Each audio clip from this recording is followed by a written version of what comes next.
Well, the Democrats are continuing their move into the absolute radical areas of society. We all knew it was coming. I mean, we all knew that the radical candidates they have running for the 2020 nomination, we've all seen the radical candidates that have entered into Congress in the last few years, but they continue to surprise us. I saw a meme recently that said we should stop talking about how radical Democrats are because they seem to be taking it as a challenge. After a few of the events from the past week, it's starting to make me wonder. I'm your host, Jared Dyson, and this is the Closet Conservative Podcast.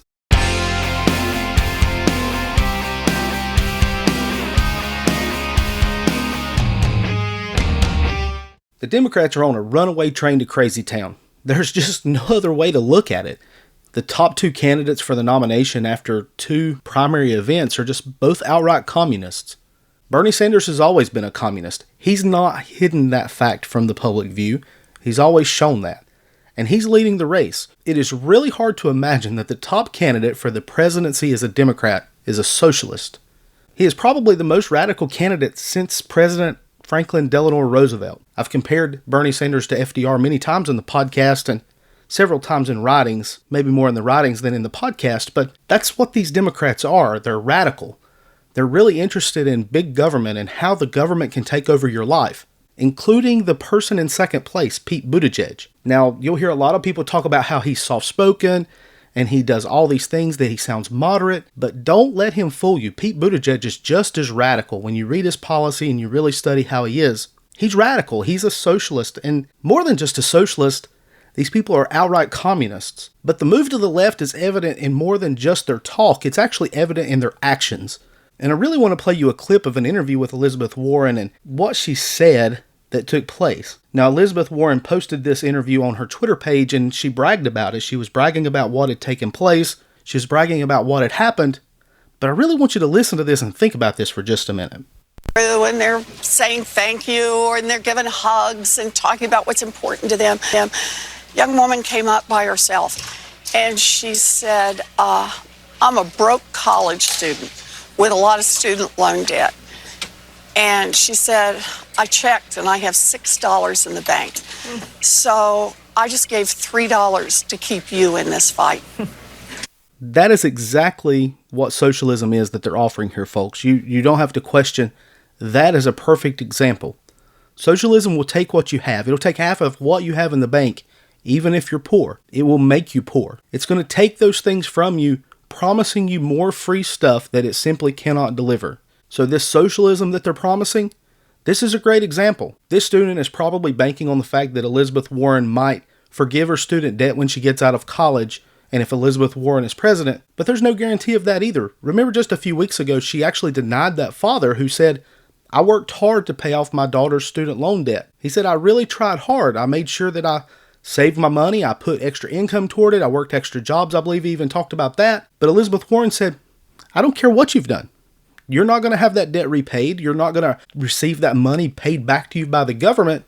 You're just out of luck. But their crazy goes even further. And I read this article out of Alabama. It came out on Thursday that a Democrat had proposed a law that attacked men's reproductive rights. Yes, you heard me.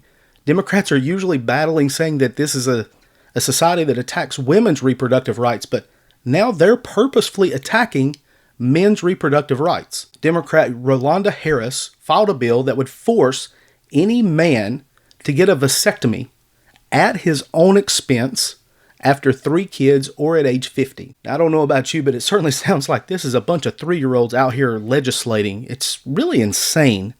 Rather than seeing the value in human life and the fact that the abortion ban protects life, they want to fight back and take away the reproductive rights of men. The abortion law does not prevent a woman from having kids. It does not prevent a woman from having multiple kids. It does not force a woman to have a tubal ligation. She is free to enjoy her reproductive capabilities as she wants. She can do whatever she wants. If she wants to have 30 kids, she can do so. If she doesn't want to have any kids, she can choose to do so. The problem is that the Democrats want the ability to do what they want without having any of the consequences for their actions. What I'm meaning is that they want to be able to go out and live life as they want. They want to be able to go out and sleep around. They want to be able to go out and live the life they want to live. But they don't want any of the consequences for any of the things that they might do. So if they happen to get pregnant, it shouldn't be their fault because they were simply just enjoying a pleasurable act. That's a problem. Actions have consequences, but not according to Democrats. But that's all Democrats know anymore. They want to claim they're fighting for freedom. They want to claim that all of the things they do are about freedom, but it's really about forcing consequences onto others. They want to do what they want to do, when they want to do it, but they want you to pay the price for what they're doing. They want to say it's socialism, but it's communism. But rather than going into the details of socialism versus communism, I feel like that's been killed in the conservative media. I want to specifically talk about this kind of freedom that they're trying to sell. They want to argue that what they're doing is for freedom, that they're trying to give freedom to oppressed people, freedoms to all these things. But let's talk about the freedom that they're proposing. The Cato Institute has something they publish called the Human Freedom Index. It lists countries on a scale from 0 to 10, with 10 being the most freedom. They rank the different countries on several different factors, and then they give an overall ranking of the amount of freedom that those people enjoy. Out of the over 160 countries that are assessed as part of this annual Human Freedom Index, the United States ranked 17th in 2018. So we're in the top roughly 10% of countries and the freedoms that we enjoy. So let's take a look at some of the socialist countries that Bernie Sanders and his friends parade around and talk about. In 2011, Bernie Sanders praised Venezuela. They ranked 161st out of the 162 countries in the 2018 assessments. He has spoken highly of Russia and what was formerly the USSR. We talked about him going on his honeymoon there. He talked about how beautiful and magnificent their facilities were. They ranked 112th out of 162. A lot of them are advocating for things that are found in China. I've shared that before on the podcast and in my writings, that having visited China, I see a lot of the things that these Democrats are proposing that I experienced in China firsthand. They ranked 135th overall in freedom. I'm sorry, it doesn't sound like you're gaining any kind of freedom based on these rankings when you move to that kind of society. But it's the truth. You're not gaining any freedom. You're gaining restrictions. You're gaining government control of your life. You're gaining government control of the things you want to do each and every day. This is not freedom. This is communism.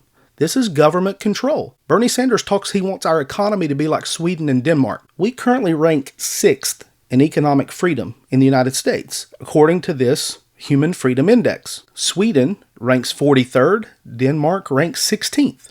No matter how you slice it, economic, overall, any way you want to look at it, moving to their ideas of how to run our country is giving up freedoms that we enjoy every day. The Democrats no longer understand that America has fought for and stood for freedom since our founding. They want to trade freedom for freebies. They want to trade personal liberty for national liability. They are willing to take what you have to make life better for themselves. These people, these Democrats, they're not normal Americans. They are communists. Let's stop calling them socialists. Let's stop calling them Democrats. Let's call them exactly what they are. They are communists. They are government control communists that want the government to run your life. They believe the government knows better than you do how you should live. They believe the government knows better how to make decisions than you do. America used to be the land of the free and the home of the brave. But if one of these Democrats gets into office, that's just not going to be the case. Instead of the land of the free and the home of the brave, we're going to be the land of the enslaved and the home of the cowards.